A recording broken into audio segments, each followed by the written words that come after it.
The day I went to pick up the wedding rings, I realized there were two men's rings in my custom order. One was for me. The other was for Alex, the college student my girlfriend sponsored. I grabbed the men's rings and went to confront her, but overheard her making a phone call. She said, "Help me buy Alex a house in your name so Peter won't find out." I couldn't hear what the other person said. She rasped, "I love him. I can't give up on Alex." Eventually, I let her go and allowed them to be together. Finding out there were two identical rings felt like getting pierced by a needle. I had designed these rings myself. Inside each was engraved the date we met and our names. The other ring had Alex and her name and their date of meeting. I thought these were uniquely ours with deep meaning. But in the end, I was just a fool. I chuckled bitterly, putting their ring back. As I turned to leave, I tossed my ring into the trash. While walking away, I tried to calm down. Out of the jewelry store, the cool breeze cleared my mind. Just as I was about to call Clara and question her about the rings, I got her message from 3 minutes ago. She said she was waiting for me at a nearby restaurant.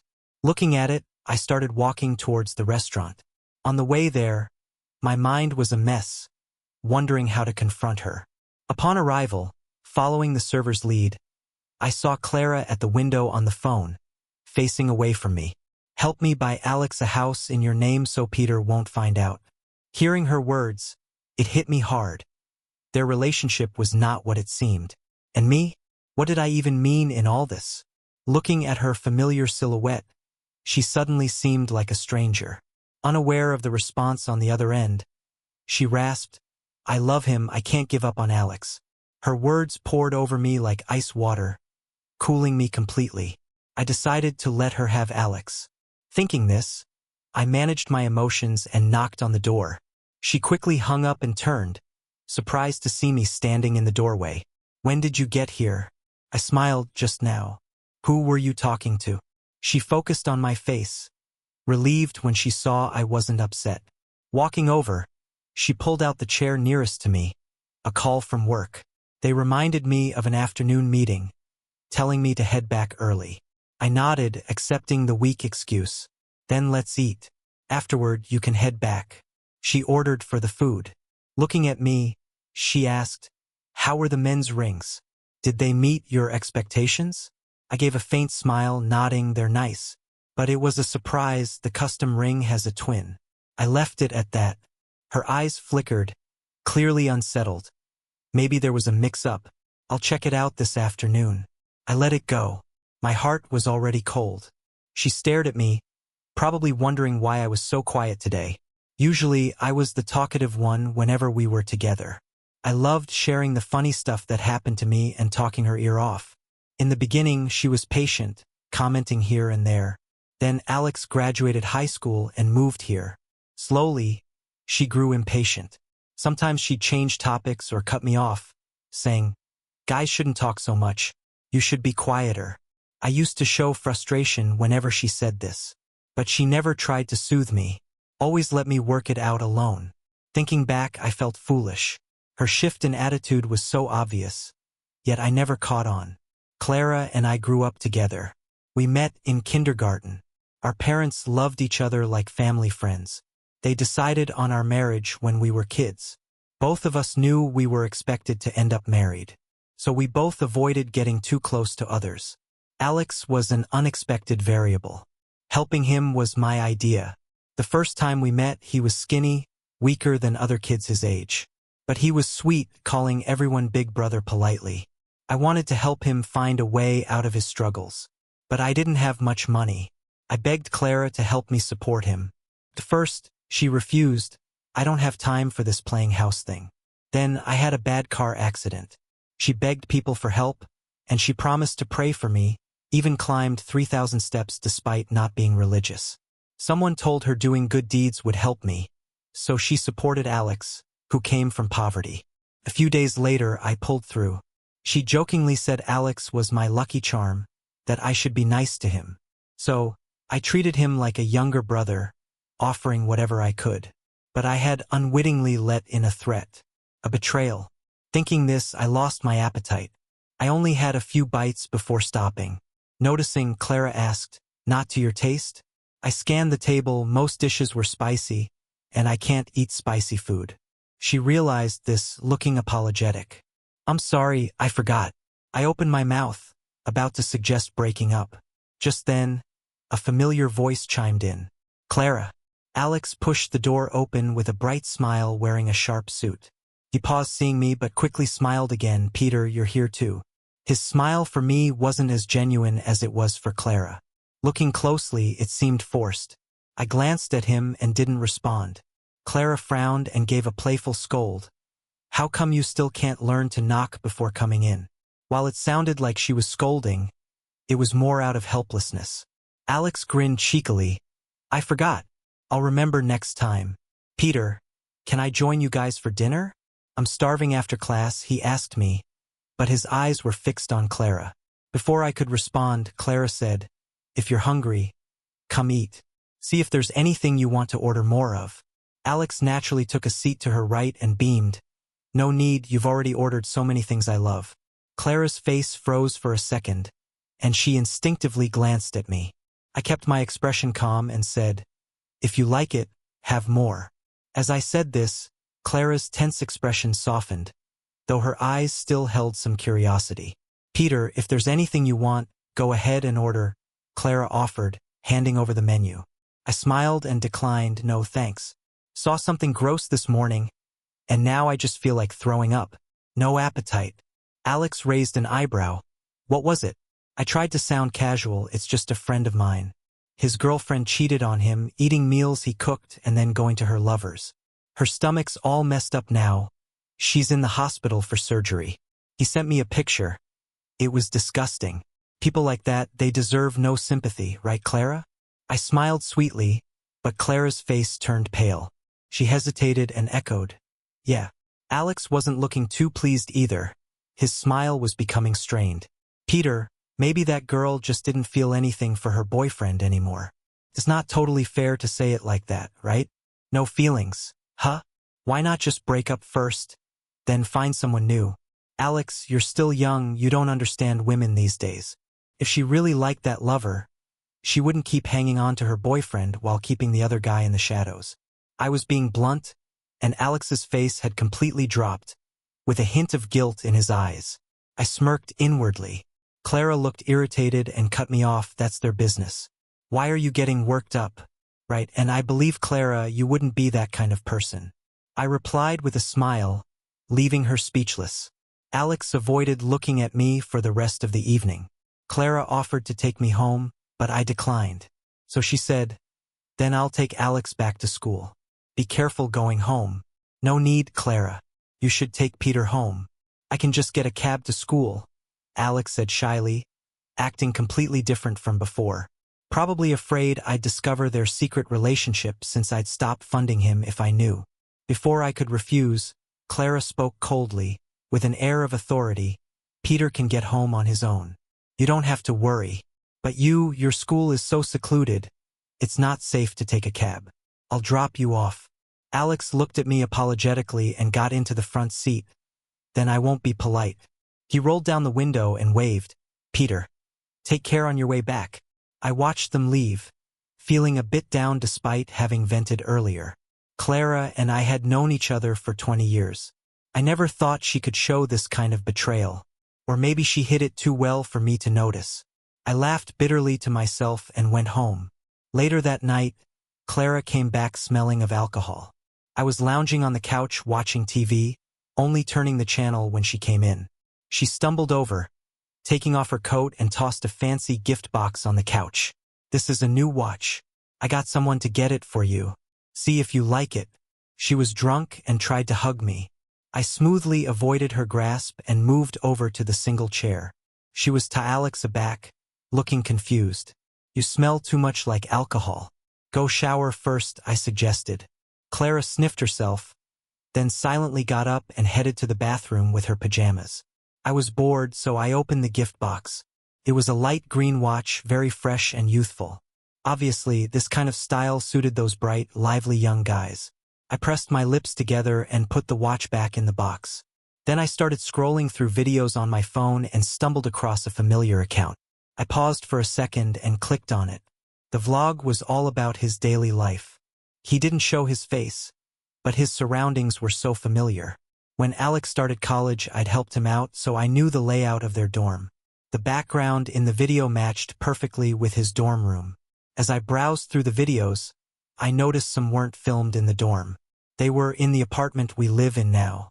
She actually brought him home when I wasn't aware.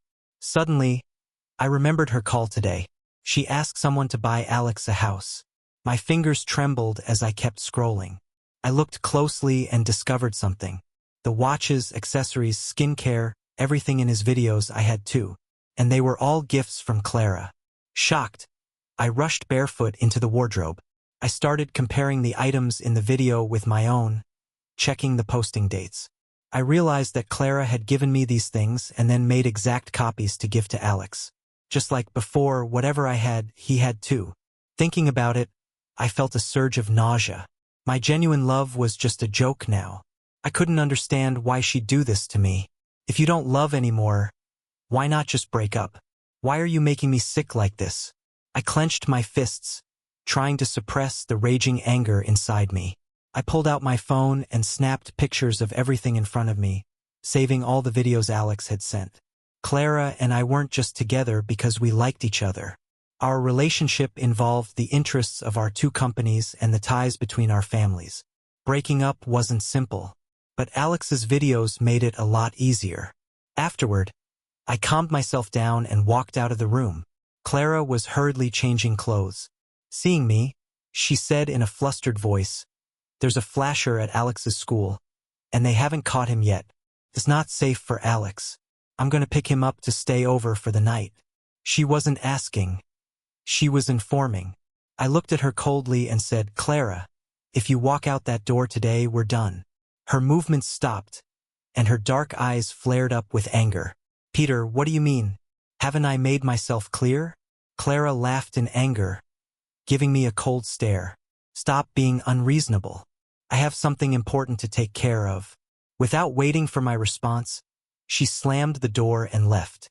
What she didn't know was that my words weren't meant to make her stay, but to take a gamble.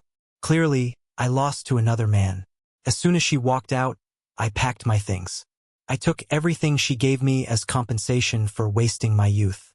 I had a car in the garage, so once everything was packed, I drove straight home. Luckily, my parents were out traveling abroad. It was just me at home.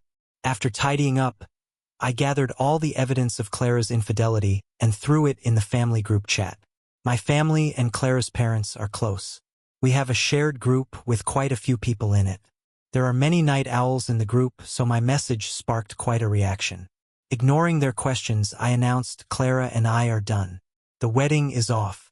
The next second, Clara messaged me privately. "Peter, retract that message. What are you trying to do? Where are you? I'll come to find you and we can talk about this." I didn't respond. Instead, I blocked and deleted her. Then, Alex messaged, "Peter, I know I've wronged you, but Clara and I truly love each other. If you have any issues, take them out on me. Don't hurt Clara." I didn't respond. Instead, I took a screenshot and shared it in the group. I've never been one to put up with grievances. Since they didn't want things to end amicably, there was no need for me to save face for them. After sending the screenshots, my parents started calling, asking what happened. I didn't hold back and told them everything I discovered. My mom was so furious she bought a plane ticket to come back and stand up for me. I felt it was unnecessary and wanted to persuade her not to return. Clara's mom then messaged me saying, "Peter, come over for dinner tomorrow. I'll make sure Clara explains herself." Initially, I didn't want to go, but when I heard that Clara's grandpa knew and wanted to see me, I didn't refuse. The next day, my assistant called. "Peter, it's time for Alex's allowance again. How much should we give him this month?" "No need to give him any more," I replied, adding, "Never again. He has someone else to take care of him." Over the years, Alex had lost his humility. After starting college, he hadn't applied for financial aid or thought about working part-time. He was into luxury brands head to toe. I had long wanted to stop supporting him but hadn't decided because of his paralyzed parents and his mentally challenged brother. Now, it seemed he didn't need my help anymore. No need for me to demean myself. After giving instructions, I headed to the office. Since graduating from college, my dad had gradually turned over the company matters to me. Now he's practically retired, traveling with my mom, so much of my time is spent working. I rushed to the office, and before I could sit down, Clara barged in. Anger was all over her face, and her voice was cold. "Peter, do you know that your messages last night almost gave Grandpa a heart attack?" Her appearance didn't surprise me. I kept my expression neutral, interrupting her. "What's that got to do with me? It was your dirty deeds, not mine. You should be ashamed, not act crazy here. If you have nothing else, please leave. I have work to do." Clara was left speechless. She rubbed her temples and softened her tone. "Peter, it's all a misunderstanding. I see Alex as a brother. There's nothing between us. When you visit my family today, explain that to them. Let's ignore what happened yesterday and continue with the wedding." Those words made me feel sick. How could she even say such things? With disgust in my eyes, I said, "Clara, did you really think you were irreplaceable to me? She was the unfaithful one. Who was she to speak to me like that?" Clara pinched the bridge of her nose, exhausted, her voice soft. "Peter, I know you're upset, but don't act out. You know our families do a lot of business together, and our parents are good friends. If our issues affect the families, it's just not worth it. Why didn't you think about that when you did what you did? You're the one who messed up, not me." Clara suddenly got emotional. "Yes, I made a mistake. But doesn't every woman have her little fun on the side? Alex is no threat to you. Can you really guarantee someone will be loyal to you for life? Peter, we're adults, not naive kids. Stop seeing things so simply." After hearing what she said, I almost laughed. With a cold edge in my eyes, I replied, "You're just saying all this to ease your guilt. In the end, you're just a typical selfish woman. I wasted time with you, but I'm done now. Marry whoever you like. It's none of my business.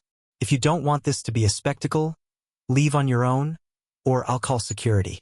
I don't tolerate things like this, especially when it's self-inflicted."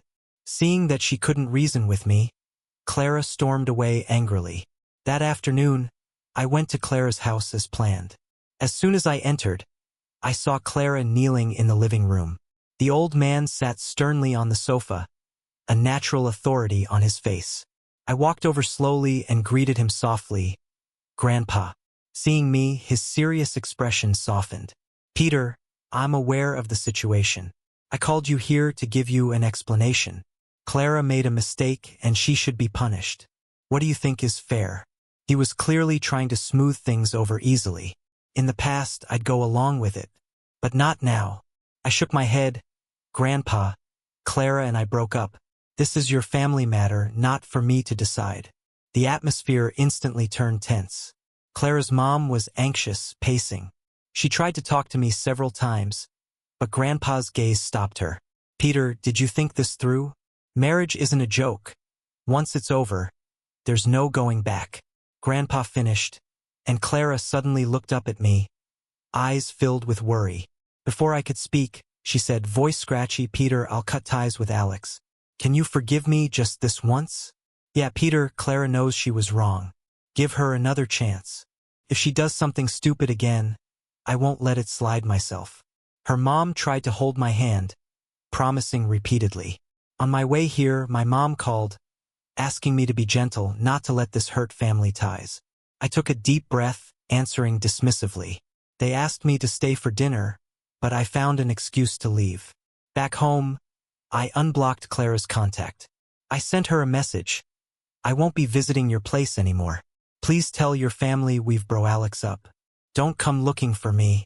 I'm busy with work and don't want to waste time on this." Then I blocked her again and left the family group chat. I thought Clara wouldn't cling, but I was wrong. The next day, I overslept and ran into her on my way to work.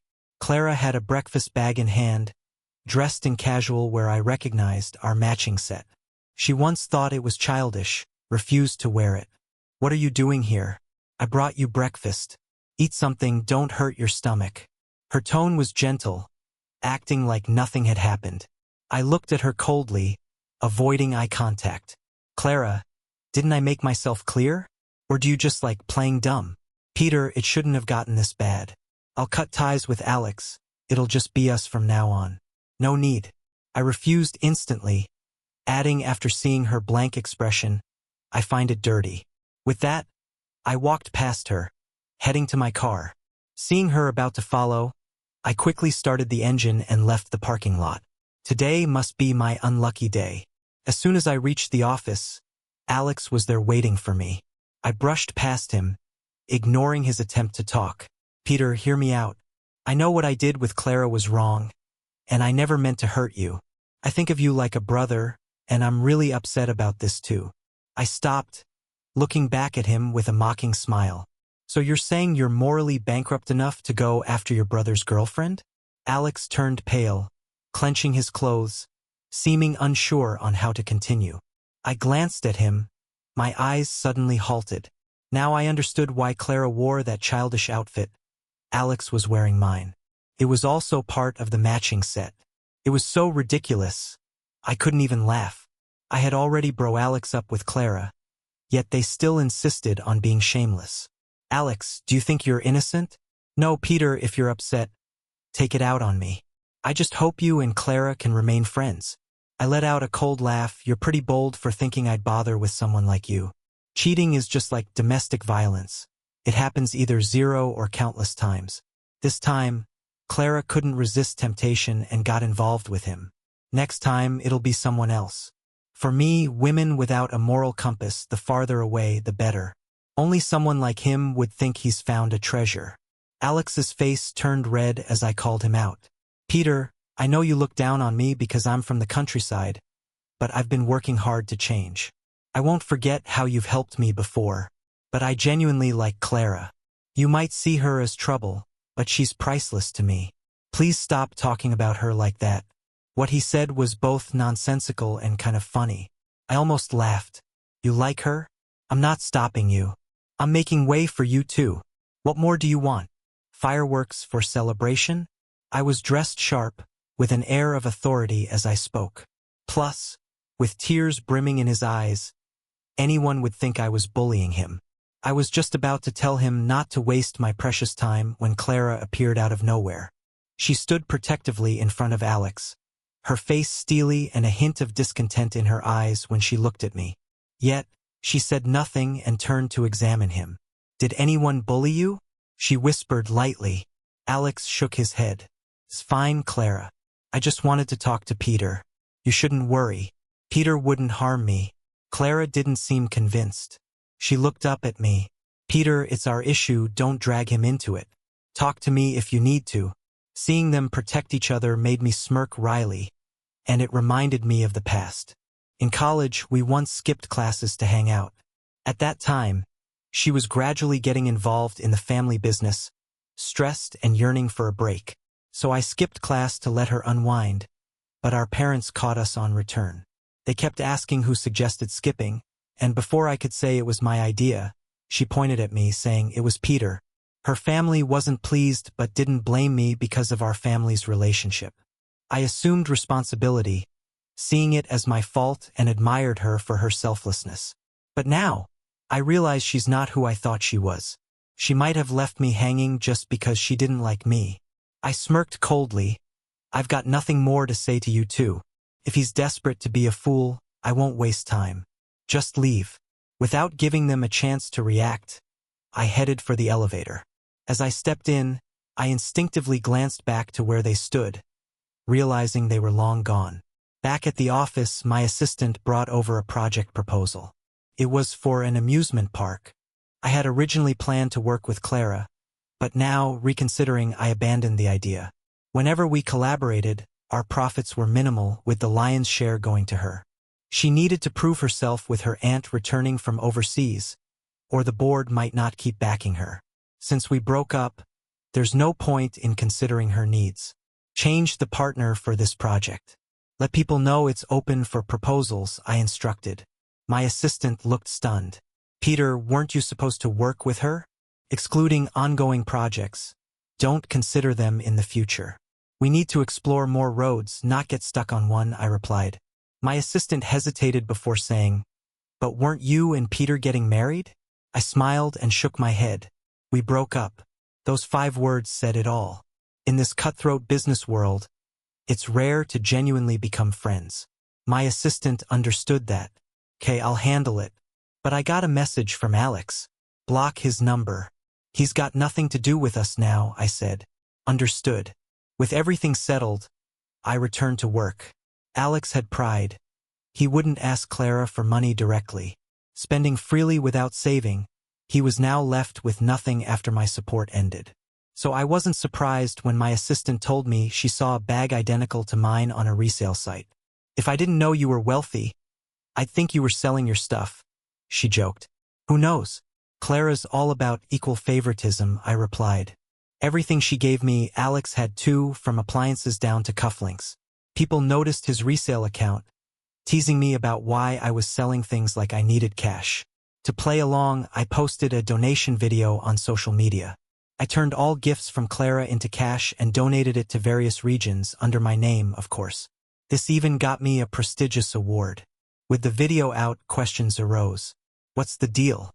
Who's that blogger if it's not you? Why do they have what you have? Some items are limited edition, not easy to get. Yeah, like those diamond cufflinks. Wanted them myself, but they're rare. Now they're on resale. Isn't that just embarrassing? Maybe the blogger stole it, some commented. I didn't respond, but, amusingly, they shared my video praising my kind heart. Although I knew they were just being flattering, it did feel good. Word spread quickly in our circle, so Clara found out too. She immediately went to talk to Alex. She asked him why he did it. Alex, in tears, tried to explain. "Peter hates me so much now. He stopped helping me financially. I'm broke, and I have a family to feed. I can't just watch them starve." Clara wouldn't let the person she liked suffer financially. She gave Alex money to delete those posts. By the time I checked again, they were gone. Our circle isn't big, and news travels fast. The news of Clara and my bro Alex engagement spread quickly. People were surprised because we seemed so close. They wondered what could have happened. Many asked me what went wrong. I just brushed them off by saying we fell out of love. Nobody likes to admit being cheated on, neither men nor women. It's pretty embarrassing. But Alex thought differently. As soon as our breakup became public, she started flaunting him and Clara's relationship everywhere. It was like she wanted everyone to know about them. Friends told me about it and I'd just laugh it off. Then, something came up with the money I donated. My assistant told me that the village I'd helped was actually Alex's hometown. When officials checked, they found that Alex's family home was deserted and run down. After asking around, we learned his family had all passed away by the time he was in high school. So, the money I thought was helping a family ended up just going into Alex's pocket. My assistant laughed at the absurdity, saying they'd never seen anyone so good at scamming people. Last New Year, I'd even called his family. Someone answered, but thinking back, it was probably someone Alex hired to fool me. Realizing this sent a chill down my spine. I couldn't believe I never saw through his lies. Just as I was processing this, I heard Clara brought Alex to her family home. But they were thrown out, gifts and all. I couldn't tell whether to laugh or say serves you right. I focused on work and avoided hearing more about her. But I overlooked one thing: shameless people know no boundaries. Clara came to me again, but not for reconciliation. She wanted help. "Peter, Grandpa has always liked you. Could you say a few nice words about Alex? I'll owe you big time." "Are you crazy? You want me to help your boyfriend?" I replied. She frowned. "No need to be so harsh. If you can't take the harsh truth, leave," I shot back. Her dark eyes met mine. Tiredly, "Peter, do you know the biggest difference between you and Alex? He's not as heartless. After graduation, you went to run your family's business and forgot about me. When I was sick, it was Alex by my side, not you." Talking about Alex made her smile. He was new here, didn't know the area, but rushed to me when he heard I was sick. He gave me medicine, made porridge. In that moment, I realized someone cared for me. That almost made me laugh. I remembered that day clearly because it was me who brought the medicine and made the porridge. I just left for an urgent meeting before she woke up. I was careless and someone else took advantage. But it happened so long ago, there was no point bringing it up again. Really? He loves you that much? Don't let him down, I said, keeping a straight face. Peter, he is a great guy. For the sake of all the years we've known each other, please help him. I couldn't help but roll my eyes. Clara, come back when you've got some sense. All right? I didn't want to hear her nonsense, so I walked past her and left. Later, at a celebration, I noticed Clara had been replaced by her uncle for a project. That's when I found out she wanted to marry Alex, and her family cut her off. Her grandpa pressured her by using her inheritance against her. Between an inheritance and what she thought was love, Clara chose what she believed to be true love. When I heard about this, I barely kept it together from suggesting her family get her brain checked. In the end, I still merged families with hers. Just not with Clara, but with her aunt. On the day of our engagement, Alex ran off with all of Clara's money. I gave her a parting gift, the truth I'd found out about Alex. I exposed him as a heartless scammer. Clara found out the truth and rushed to find Alex but got into a severe accident on the way, losing her legs. And as for me, I stepped into a new chapter of my life.